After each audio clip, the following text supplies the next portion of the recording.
I think people love kayaking on Great Stirrup because people tend to be more familiar with kayaking in rivers and lakes, but then when they come here and we show them out in the ocean, it's a brand new feeling.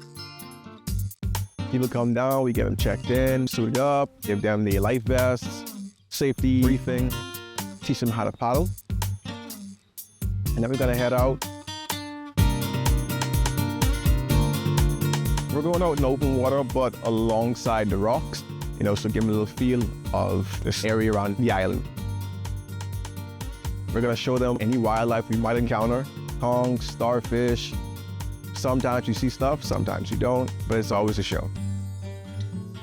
The store is for basically anybody. You got kids, seniors, couples, families. As long as they're reasonably fit, they can do the tour. It's our job to make sure the guests leave with the impression that they learned something with the Bahamas and had fun. It's a great tour.